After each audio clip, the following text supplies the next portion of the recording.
again. Maybe not, that's a good fish, that is, Jesus. Every now and again in carp fishing, the stars align and you are handed an absolute gold ticket of an opportunity, and that is exactly what I have got for the next 48 hours. We've tried to, and we're due to, go and fish on Raisbury, where I have a ticket. However, there's an event on. So the team at RK have been very kind in saying, I've got 48 hours to fish on K1, Kingsmead. It's historic, just like all the other venues. It's beautifully maintained. I haven't fished it much before at all. I don't know much about the stock. All I know is it's mine for 48 hours. I'm gonna get my bait, I'm gonna get around the lake, try and find them, set up on them, and hopefully catch a few for you guys. We'll see how it goes, eh? The angler in me, this area looks absolutely bang on in and around here. Oh, this looks so good, this tree line. It's when you need, like, Daryl Peck on speakerphone, isn't it? Do you know what I mean? What would Daryl do? Probably not what I'm going to do.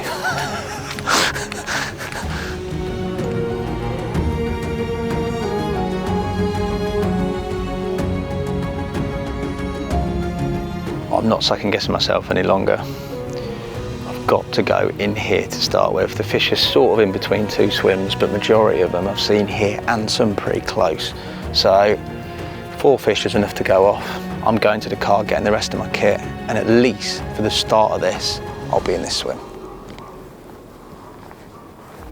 Coming through the gates at Kingsmead, I think I've never been so excited to get fishing, but I was very conscious that I didn't want to commit to an area. So I grabbed a bucket bait and then walked round, I sort of lapped round the sort of top half of the lake, all the way down to have a look at swims that potentially there were some signs of carp feeding. And I basically stumped for the bream swim. Now I was torn between that and the helipad, which is sort of adjacent to each other next door, but I stumped for there purely because there was a big expanse of weed with a fair few carp that we could see in the weed itself. My theory was that I was setting up sort of mid to late afternoon and that they would come out of the weed and hopefully find some bait.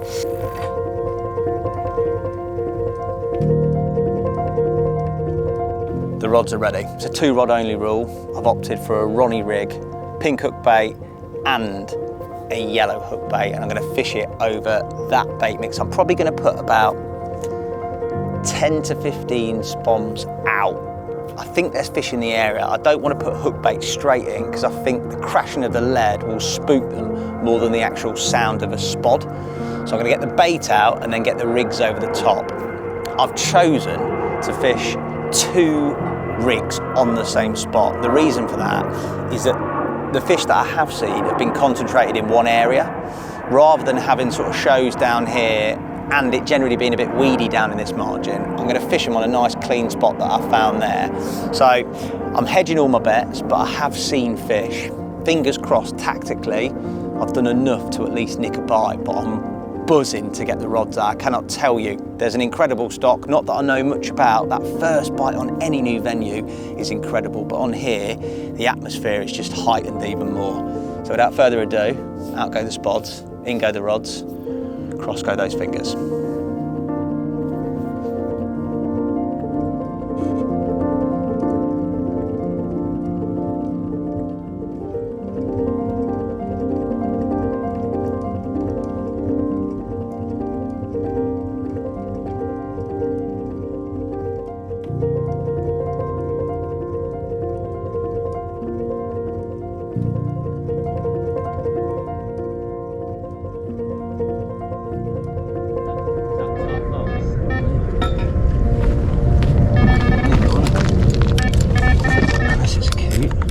Very breamy.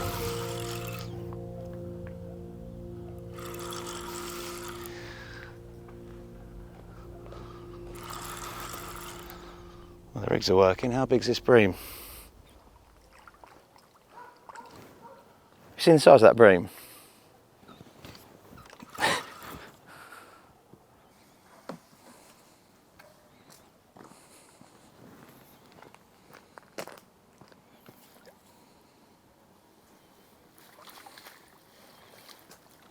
That is a big bream.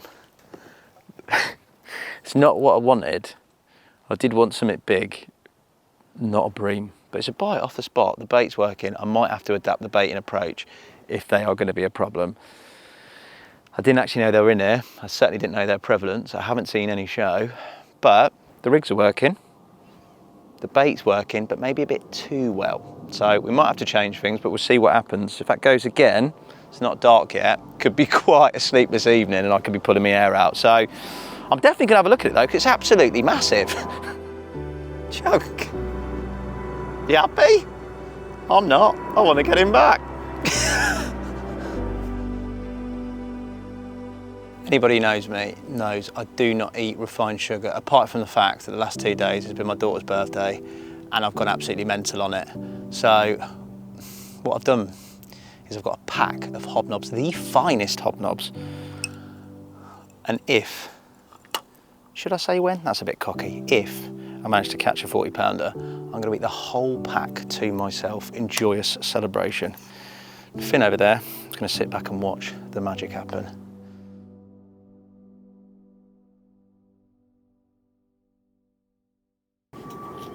I know it's early, but I might have already lost my head. Mainly thanks to Big Bream.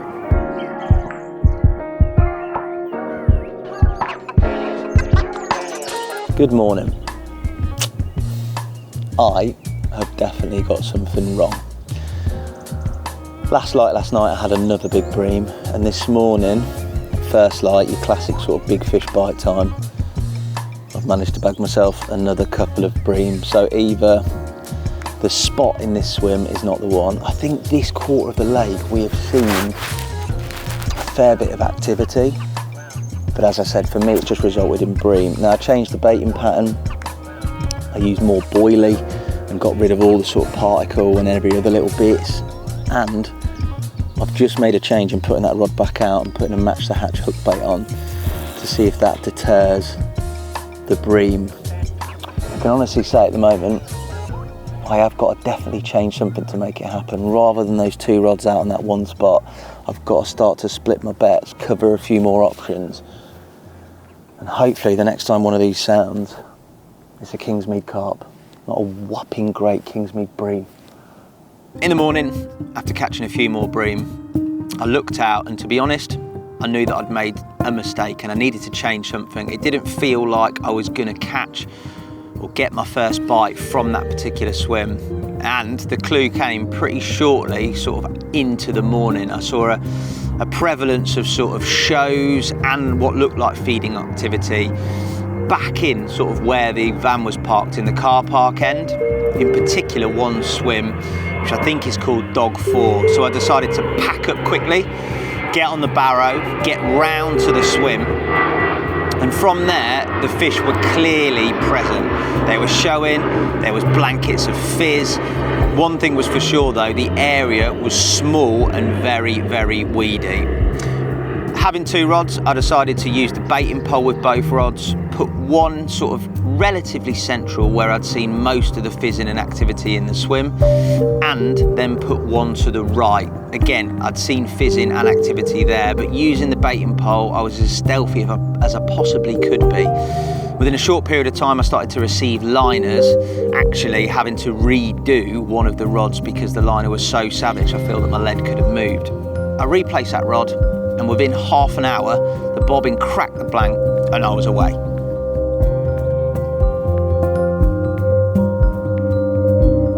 Well, it's happened. I actually re-dropped this rod because I think I got done before I had an occurrence, and I was literally about to go and answer a call of nature and it's pulled tight. When I dropped it, the drop was a little cleaner, and it's got a pink pop-up on and just literally boilie and boilie crumb, and it is bogged right down in this weed. Come on, mate. Do me a favour, we've worked really hard for this. Get in my nuts.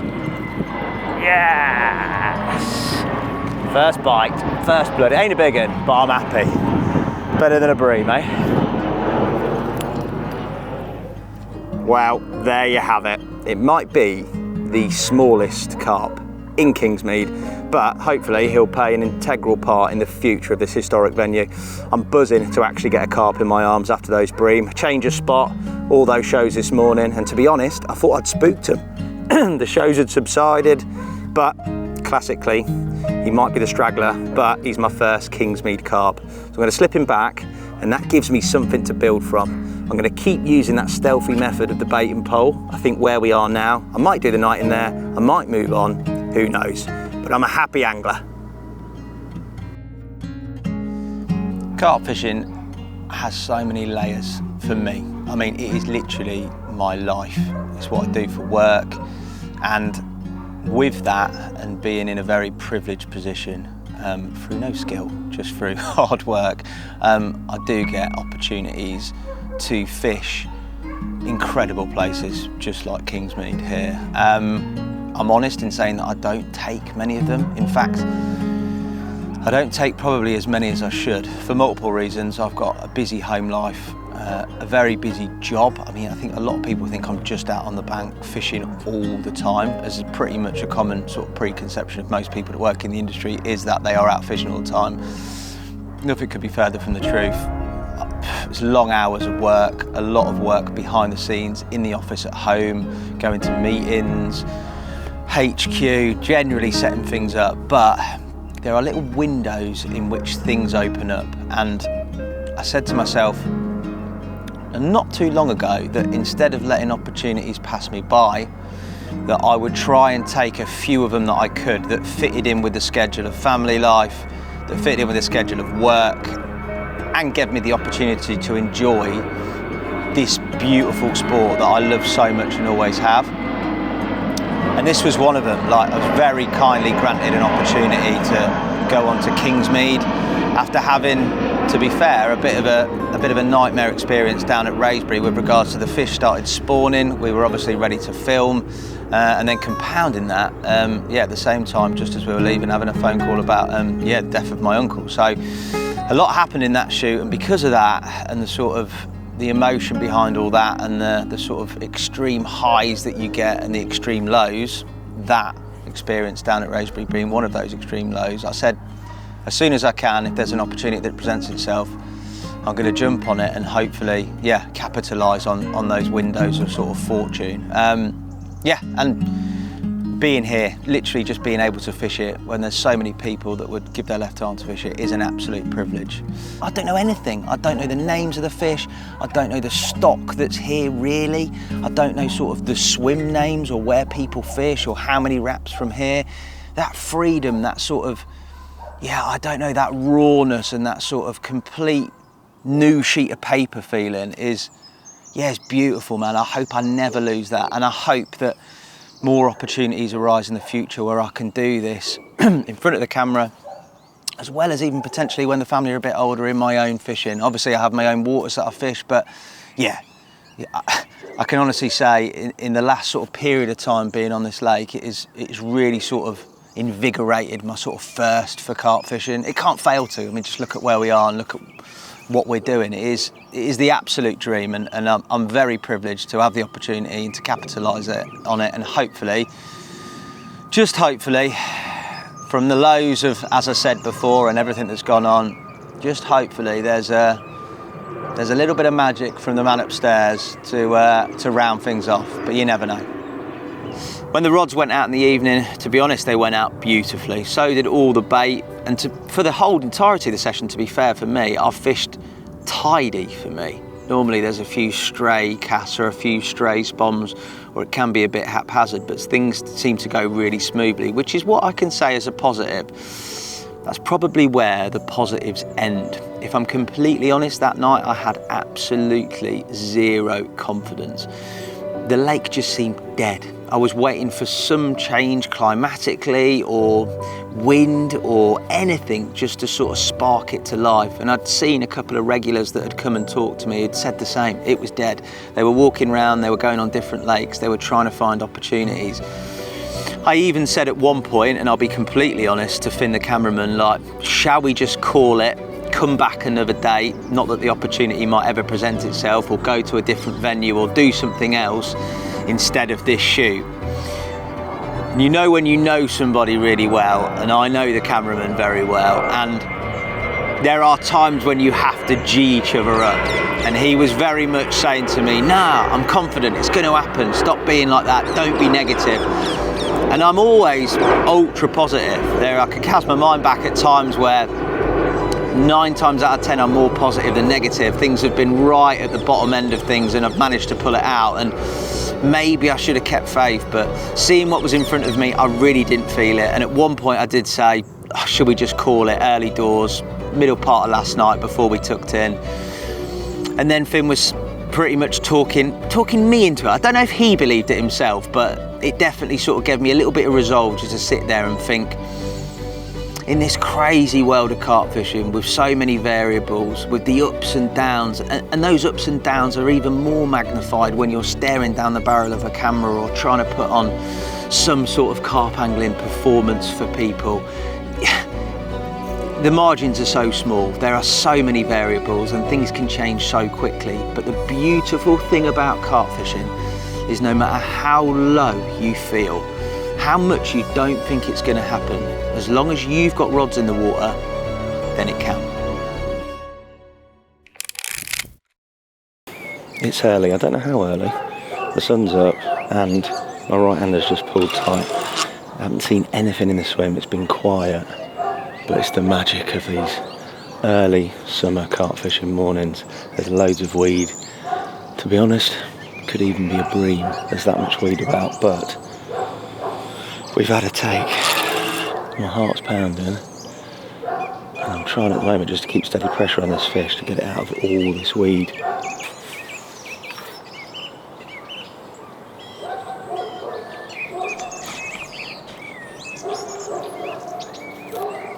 I think it's gone. No, it's still there. Another shit.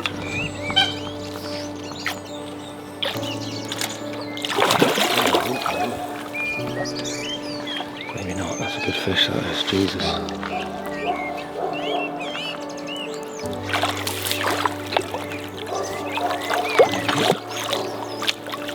Yes! Oh God! Honestly mate, I did not think that was going to happen. I didn't think I was going to get it out, I didn't think I was going to get the bite, but it's in the net. Yes!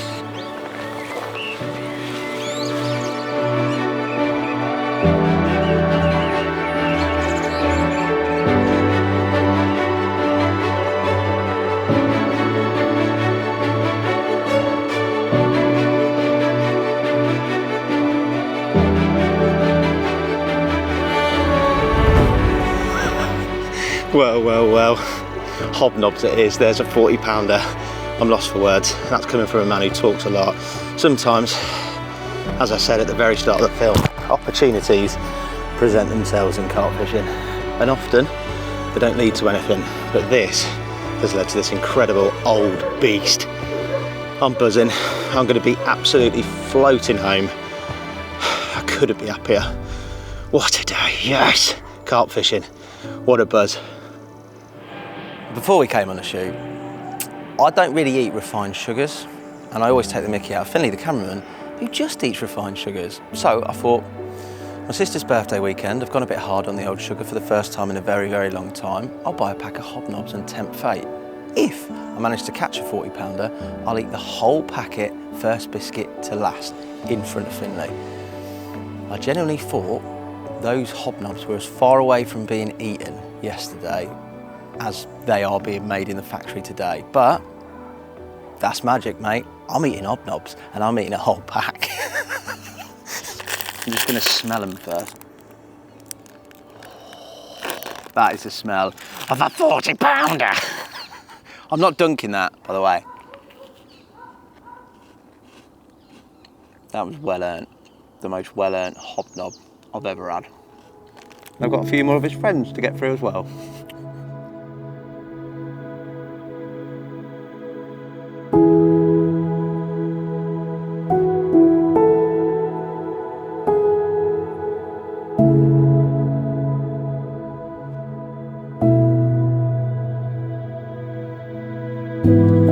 Just hold that rod.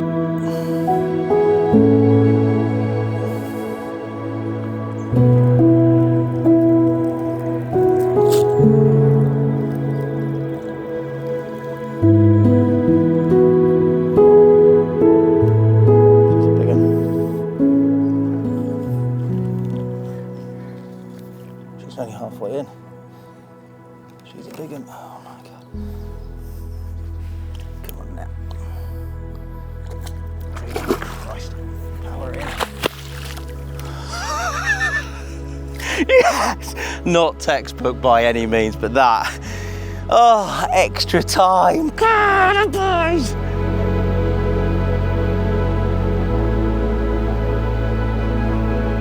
Legit, no wind up.